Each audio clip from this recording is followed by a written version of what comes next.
ข่อยไงมัวเจ้าไปเข้าป่าอ้อยข่อย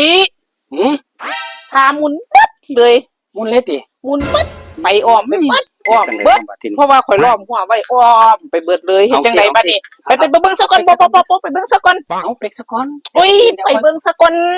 เป็กซะก่อนเดี๋ยวค่อยคุยกันค่อยๆคุยกันเนาะสิใครอยู่เนี่ยบัดนี้เนาะไปเบิ่งให้ข่อยซะก่อนมุนหลายโพดเด้ป๊าดพากับพาโพดพาพอสิได้เสียค่าปรับค่าหยังคั่นติล่มไปเบิดเจ้าข่อยก็ยังว่าข่อยมาเอิ้นเจ้าไปเบิ่งนำกันนี่ล่ะของฉันเขาสิซะก่อนเอาอีกไปเบิ่งนำกันซะก่อนปะมันสิค่ำก่อนเอาอีกจะเป็กซะก่อนโอ้ย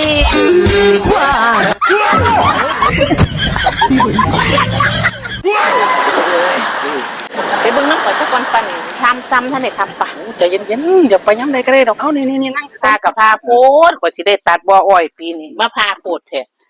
โอ้มันก็สิบ่พอตัดได้อยู่บ่แต่ว่าพาอยู่ดงของย่างก็ย่างเบิ่งพัดลมไปซื่อๆก็บ่พอสิหักสิหยังสิตัดได้อยู่ดอกข่อยคิคือดล้อ ว่าม หัวอยู่คือมันมีเข้าได้เนาะล้อมหัวก็ร้อนจังว่าเพราะว่าเฮ็ดจังไดบาดนี้มันคือโพดคือพอแท้เอาอีกบงนึงใจเย็นเนาะคืออยู่เนาะมันแต่ว่าหญ้าก็หลายๆเด้พ่อใหญ่มีหม้องนึงอยู่อ้อยมันบ่เกิดข่อยก็สิให้ปล่อยเลี้ยงอยู่เจ้าค่อยเบิ่งเอาเด้อหญ้าน้ำค้างนี่ก็ตัดโลดข่อยบ่เฮ็ดหยังมีแต่หญ้าหน้าฝนบัดนี้บ่ได้ฉีดหยังเจ้าก็ตัดแล้วหม้องหันมันเป็นเดินเจ้าก็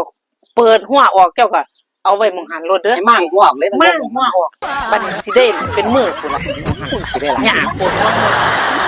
งามยังค่าปรับกันยังสิบ่ได้ปรับกันดอกว่าเนาะคันว่าจังซั่นเนาะก็ไปเบิ่งซะก่อนบ่น่าสิได้ปรับดอกแต่ว่ามันข่อยไปย่างรอก็ล่มอยู่ดอกมันของบ่หักไปผัดโล่งคอย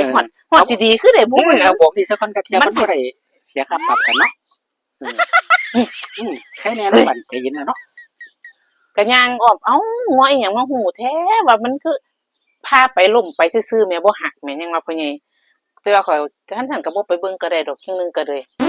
ทุกคนอยากไปด้วยไปเรื่อยแต่พ่อใหญ่เด้อเอาคันบ่ได้เสียค่าปรับค่าหยังกันแล้วก็สิบ่เป็นหยังบ่ไปเบิ่งก็ได้ดอกเนาะบ่ให้เสียดอกเพราะว่ามันนั่นบ่หักล่มไปเต็มไปของบ่หักเอาจังซั่นล่ะเด้อแม่ใหญ่เด้อบ่ได้เสียค่าปรับค่าหยังกันดอกเนาะ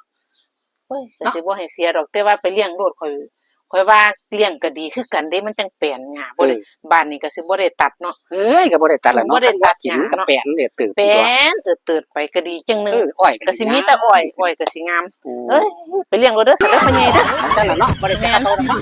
บ่ได้เสียดอก